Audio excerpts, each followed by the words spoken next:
It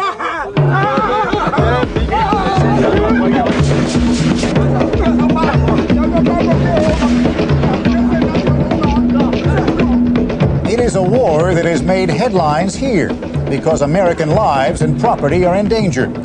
But what's really happening in Liberia? Tonight, a unique behind-the-scenes look at rebel forces in battle and their leader as we focus on Liberia's brutal civil war.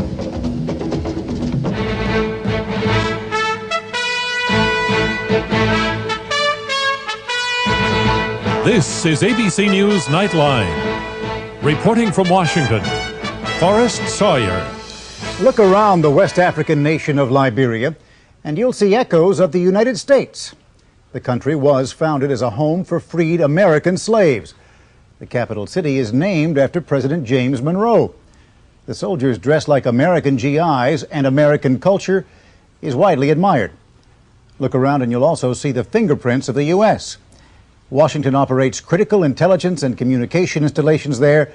Military ships and aircraft are permitted to land with just 24 hours' notice. So it is an American problem when Liberia sinks into civil war and economic collapse. The government's run by a former Army sergeant critics call a murderer and a thief. The rebels are led by a former government minister accused of embezzlement and associations with Libya's Muammar Gaddafi. Peace talks now in their second day remain deadlocked. Just how brutal is this war? We begin with a remarkable portrait drawn by Nightline producer George Rivera and correspondent Don Cladstrup of life inside the rebel forces.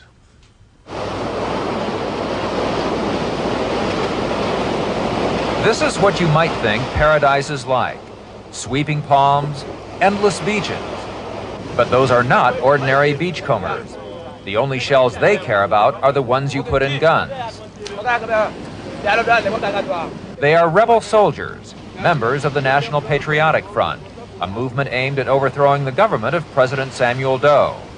Though well armed, their greatest weapon is fear, and they are suspicious of everyone, anyone whose sympathies might be pro-government. These men say they are farmers. The rebels are not convinced. The suspects were captured while trying to paddle a canoe across a nearby river. Rebels think they aided government soldiers in escaping from the area. Confess or else. The rebels will do anything to extract a confession. Cries of innocence are ignored. The intimidation continues. The rebels seem to enjoy their work.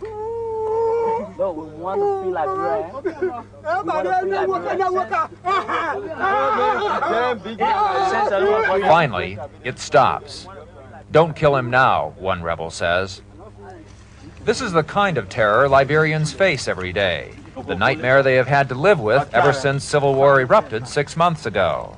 And yet, to hear some describe it, one might get the impression such behavior is justified. This is just an ordinary civilian uprising. It's not a military coup, not a military situation. Ordinary people uprising, trying to bring fair play and justice. Charles Taylor is leader of the rebels.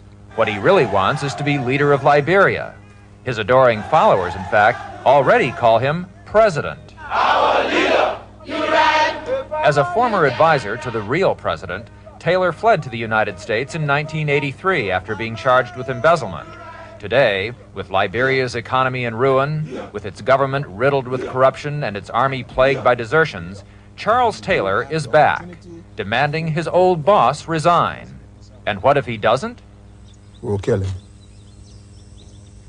If he doesn't give himself up, which means that he wants to fight, we'll kill him. Charles Taylor has no right to ask my resignation. We have a government that was duly elected by the people of this country. And anything that has to do with resignation must come from the people themselves and not Mr. Charles Taylor. So to answer your question, I'm not going to resign.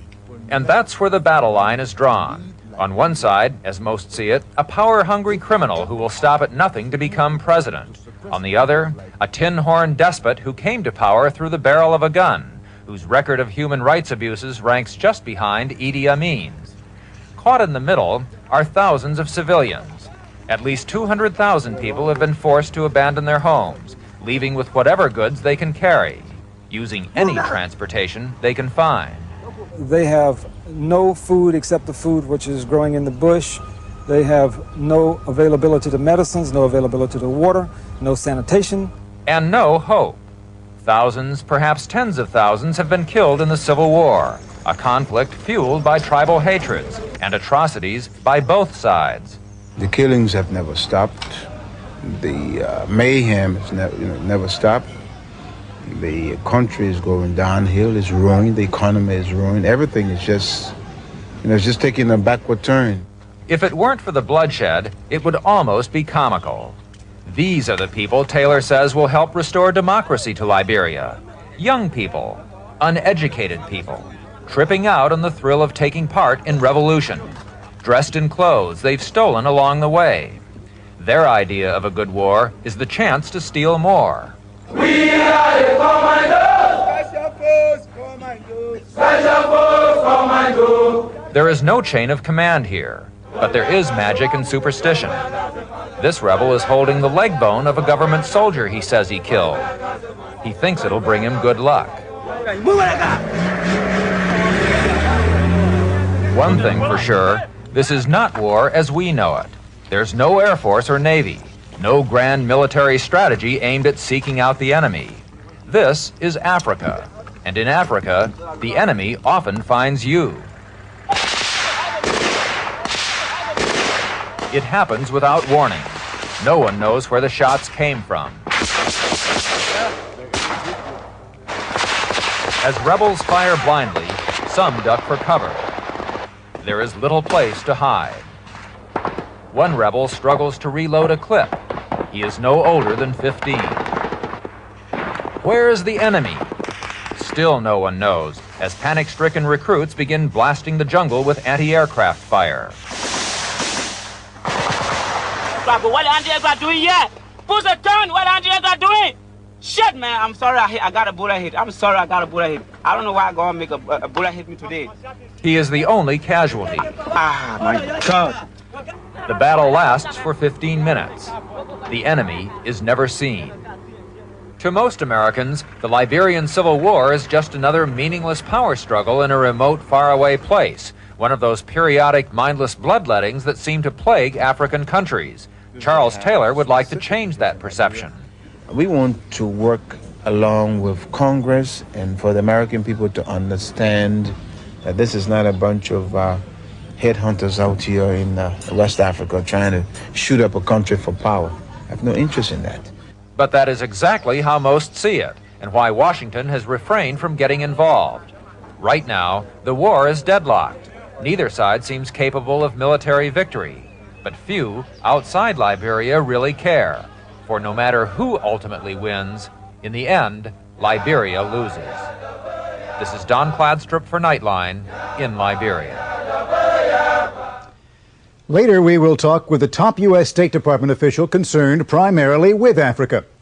But first, when we come back, we'll be joined by Liberia's ambassador to the United Nations, William Bull, and by Randolph Cooper, an official of a Liberian organization in the United States that supports the rebels.